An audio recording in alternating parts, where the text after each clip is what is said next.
Technical देवराही classes में आपका स्वागत है। आज पढ़ते हैं भारत का संविधान।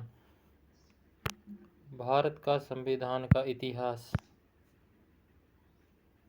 रेगुलेटिंग एक्ट कब पारित किया गया? 1773 ईस्वी में। भारत के गवर्नर जनरल को किस एक्ट के द्वारा अपनी समिति के निर्णय को अस्वीकार करने का अधिकार मिला?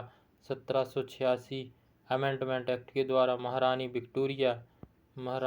विक्टोरिया को भारत की सम्राज्ञी कब नियुक्त किया गया? 1858 ईस्वी में। पार्लियामेंट सुधार का उद्देश्य क्या था? पृथक निर्वाचन, अलग अलग निर्वाचन किया जाना चाहिए। पार्लियामेंट सुधार बिल किस वर्ष पारित किया गया? तो 1909 में पारित किया गया।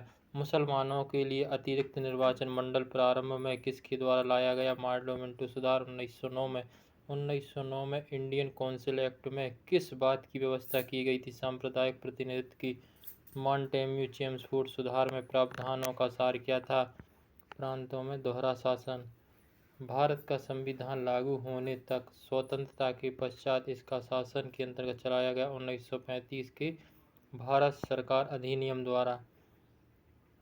भारत की आज़ादी के समय इंग्लैंड में किस पार्टी की सरकार थी? लेबर पार्टी की। केंद्र में द्वैध शासन प्रणाली को किस अधिनियम के अंतर्गत स्थापित किया गया? भारत सरकार अधिनियम 1935। भारत सरकार 1935। किस अधिनियम की प्रमुख विशेषता प्रांतीय स्वायत्तता थी? 1935 की। भारत में सचिव का पद किसके द्वारा सृजित किया जाता है? भारत सरकार अधिनियम के द्वारा 1858 में लागू किया गया। किस अधिनियम में कलकत्ता में सर्वोच्च न्यायालय की स्थापना की गई थी? यह रेगुलेटिंग एक्ट के द्वारा 1773 में। किस अधिनियम में भारतवासियों को अपने देश के प्रशासन में कुछ हिस्सा लेना संभव था? चार्टर एक्ट 1833 में। किस अधिनियम के अंतर्गत भारतीय विधान परिषद को बजट पर बहस करने की शक्ति प्राप्त हुई? भारत परिषद अधिनियम 1892 में। भारत का संघीय न्यायालय किस वर्ष में स्थापित किया गया? 1937 में। केंद्र में कौन सा एक्ट द्विसदनीय विधायिका लाया गया? एक्ट 1893।